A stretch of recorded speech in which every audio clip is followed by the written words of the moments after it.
Após um dezembro conturbado com a alta do dólar, dia 29 de janeiro, Gabriel Gallipoli anunciou o crescimento da taxa Selic. Isso saiu junto da taxa de desemprego do ano de 2024 e o total arrecadatório do ano. O que esperar da economia de 2025? Eu sou o Guilherme Moura Eu sou o Lucas Etti. E eu sou o Pedro Penelas. e esse é o Degrau da Política. Já estava praticamente demarcado a necessidade da subida de juros pelo outro presidente e o Gallipoli fez aquilo que ele entendeu que deveria fazer. Nós temos consciência de que é preciso ter paciência.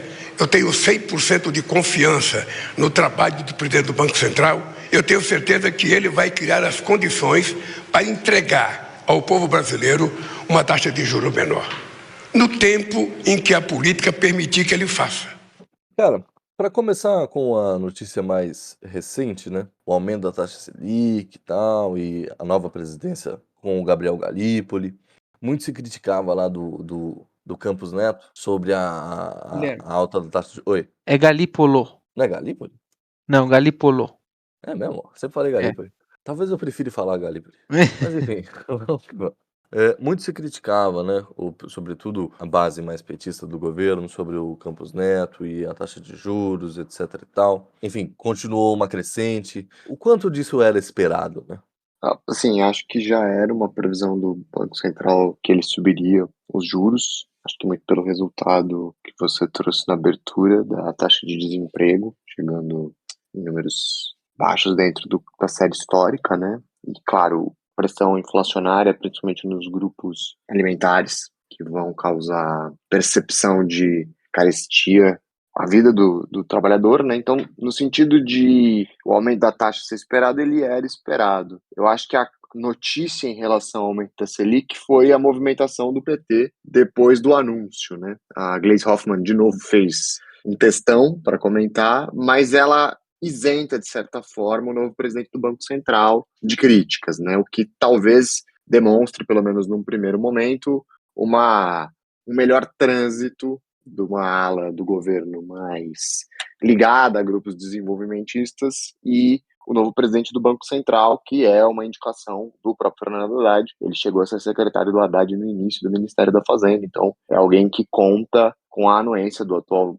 ministro da Fazenda, e a gente tem acompanhado aí nos últimos 2 anos essa disputa entre a ala mais ligada ao Haddad dentro do governo e a ala mais ligada ao Rui Costa e outros quadros mais tradicionais do PT dentro da burocracia do partido, né? Acho que isso é uma sinalização de uma vitória do Haddad. Eu acho que o mercado entende um pouco essa sinalização. Vamos lembrar que o Gallipoli, ele já estava trabalhando antes de tomar posse, né? Com venda de dólar e tal, para tentar baixar o câmbio. Claro que o movimento da queda do dólar nas últimas semanas não dá para ser atribuído único exclusivamente a essa aparente pacificação política, mas um ambiente mais estável entre o Executivo e o Banco Central sempre é favorável para todos os investidores que pensam em operacionalizar em real, né? É interessante que o Hatch falou do posicionamento da Gleisi. Assim, ela sempre tem essa, não sei se é um passe livre ou ela sente que tem essa liberdade, toma essa liberdade sempre de fazer grandes textos no antigo Twitter para se posicionar em relação ao Banco Central, e antes culpava o Campos Neto e continuou culpando, né? Diz que era uma coisa da gestão anterior, tal.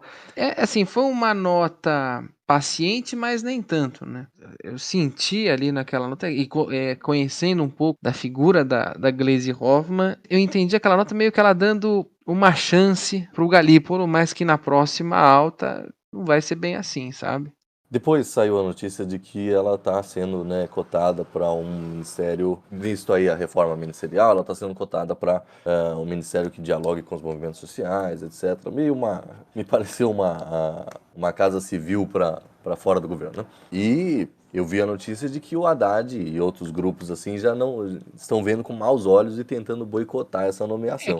Os choques dentro do próprio partido, talvez, eu não sei se é exatamente se ela está dando assim um voto de confiança. Eu acho que na verdade são só choques mesmo. É de não ver com bons olhos, você disse, o Haddad. Isso, não necessariamente não ver com bons olhos, porque fica uma coisa complicada, né? Como é que você vai tecer críticas quando você tem o presidente do Banco Central nomeado pelo governo, com a galera lá do comitê de maioria do governo, etc e tal. Eu quero dizer que talvez isso não seja uma crítica exatamente gestão econômica do Banco Central ou do próprio ministério, mas seja uma crítica mais dentro do próprio partido, entendeu? Com esse grupo do Haddad, nós não gostamos. Eu acho que reflete nisso aí, sem dúvida. A crise interna do PT é clara, sobretudo ao Haddad, né? O Haddad é um que toma fogo dos dois lados, né? Vamos combinar. O mercado não é muito fã, ele sinaliza apoio, tem tudo, mas essa ala do PT que você bem falou, Rui Costa, Gleisi Hoffmann, que é uma ala mais... É o establishment do PT, não gosta dele, né? Eu acho que é importante a gente lembrar que no primeiro governo Lula, a gente já tem uma experiência, duas alas internas já ocupando cargos ministeriais disputando o protagonismo, né? O Dirceu na Casa Civil e o Palocci na Fazenda, né? O Lula servia ali como um árbitro entre as disputas entre Casa Civil e Fazenda. Ele parece gostar desse papel, de ter no governo duas possibilidades, de duas alternativas divergentes para tratar do mesmo assunto. Acho que ele estimula isso em algum nível. A grande questão talvez seja, do ponto de vista econômico, o Palocci parecia contar com um apoio maior, não necessariamente do Lula, mas do contexto e circunstância, né? O Lula assume muita desconfiança em 2002. Então, uma política de continuidade em algum nível em relação ao que vinha sendo feito com o Malan como ministro da Fazenda do Fernando Henrique, parecia ser a única alternativa para pacificar um pouco do ponto de vista econômico. Mas a gente fala de um Lula que volta depois de um segundo mandato, onde ele se torna até mais popular que o primeiro, já com uma política econômica completamente diferente, né? Com o Guido Mantega à frente da Fazenda, uma intervenção mais ativa, principalmente com estímulo via gasto público. Isso se intensifica depois da crise de 2008, né, internacional. Então, acho que tem alguns pesos que são colocados nessa volta dele ao poder e talvez ele entenda que gasto público sinaliza ou indica popularidade, né? Eu acho que ele tem essa lição apreendida do final do primeiro mandato e principalmente o segundo mandato inteiro, e isso talvez tenha tirado força do Haddad em relação ao Palocci, né? E também é importante frisar que a relação do Palocci com o Lula é mais antiga, né? Ele está mais ligado à formação do PT do que o Haddad, né? Então, existia também um companheirismo de vida, né? Com o Haddad ele gosta muito, é claro que o Haddad é um ministro que ainda conta com o prestígio do governo, mas se a gente vai compará-lo com o Palocci, que tem sido pauta nos últimos dias, o palocismo cultural, eu acho que o Haddad... Pô, o Twitter só se fala nisso, cara.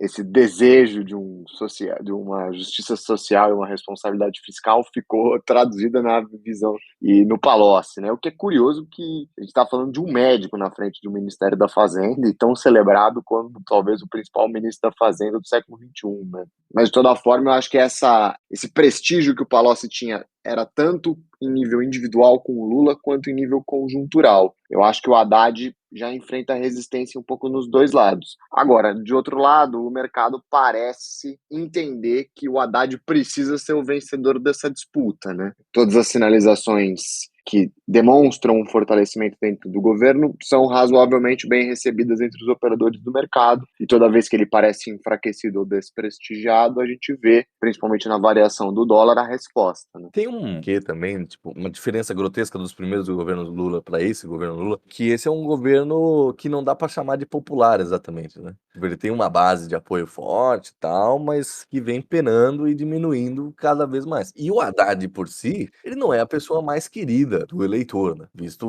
uma carreira um pouco não muito prestigiosa, nas eleições que ele participou. Ele coleciona alguns fracassos políticos. Isso, né? não, ele só conseguiu o quê? Prefeitura de São Paulo, né? Depois nunca mais. 3 fracassos seguidos e, de certa forma, definidores do que foi exatamente. Ele participou de 3 processos eleitorais 3 ele tomou que mudaram a dinâmica nos 3 lugares em que ele se candidatou. Uhum. Né? Em São Paulo ele pede para o Dória e aquela eleição mudaria o PSDB para sempre. Foi o último, Ele né? perde. Acabou ali. Foi o último dos tucanos. Não, é que tem o Bruno, né? O Bruno ele tentou voltar, mas. Ah, bicho, não, desculpa aí, todo respeito à família do falecido, mas não foi, não. Então, foi uma tentativa final ali e que estava indo certo, mas infelizmente, falo infelizmente, questão. Acho que melhor cortar infelizmente, que daí dá uma. Não, vai ficar, o Pedro Tucano vai ficar. Por questões de saúde, né? Questões para além de uma questão política, ele acaba, né, não dando certo. E aí em 2018 ele pede para o Bolsonaro numa eleição que muda também os paradigmas políticos do Brasil, e em 2022 ele perde para o Tarcísio, que quebra a hegemonia do PSDB no estado. Então ele sempre faz parte de eleições definidoras, e isso, pensando aqui agora, tira muito a credibilidade dele, né? Ele é uma espécie de Barbosa da Copa de 50, Sim, sim, sabe? sim. A culpa pode não necessariamente ser dele, mas fica com ele, né? Mas ele conseguiu, com a última eleição que ele concorreu para governador, caracterizar a derrota dele como uma vitória parcial, né? Porque o Lula, inclusive no discurso da vitória, agradece o Haddad pela vitória dele, Lula, na capital, né? O Lula vence na capital e perde no interior, e aí na somatória perde o estado, mas atribui a vitória dele na capital ao Haddad. Ah, Claro que isso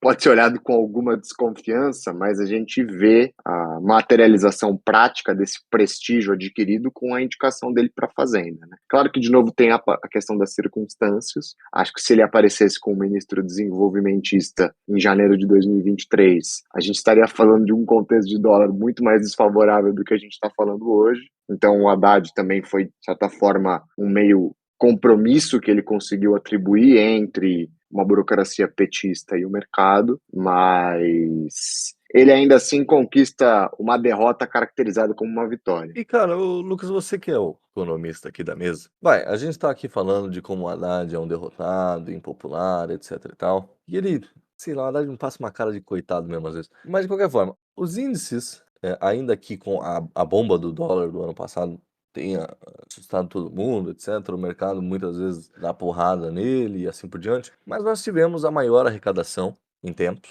Os níveis de desemprego estão diminuindo, as novas tentativas de fisco do governo estão, com exceção da parada do Pix lá que acabou não rolando, mas de maneira geral assim está caminhando. O que a gente pode esperar de uma postura do governo para 2025? Eu acho que existem algumas questões que precisam ser postas assim do ponto de vista econômico. Eu acho que ele apresenta resultados positivos em certos setores. O crescimento do PIB no biênio 23-24 é o maior, somados os 2 anos na última década no Brasil, para você ver como a gente cresceu pouco de 14 para cá, né? A gente ainda vive uma ressaca da crise de 14-15 e incentivada pela pandemia. Os dados do ponto de vista de arrecadação mostram que o ajuste sobre a via arrecadatória apresenta um resultado parcial em relação à melhora das contas públicas. Claro que a gente não está falando de justiça distributiva, esse ajuste tentou se arranhar um pouco, um novo desenho tributário que pudesse tornar a tributação brasileira menos regressiva, mas isso é sempre muito difícil de operacionalizar politicamente, mas ainda assim você tem uma melhora do aparelho arrecadatório. Eu acho que a grande dificuldade que o governo vai ter que enfrentar é a credibilidade que ele passa em relação ao compromisso fiscal. Eu acho que não é nem tanto como ele vai cumprir a meta, ou quer dizer, é mais como ele vai cumprir a meta e não se ele vai cumprir a meta, o arcabouço fiscal que ele mesmo se impôs. Porque existe a percepção que os gastos públicos sobem de maneira demasiadamente elevada em relação a qualquer outro setor, mesmo se você fizer correções de ajuste mais longo, né? E eu acho que essa percepção ela já estava um pouco cristalizada quando o Temer passa o pacote dele de controle de gastos, né?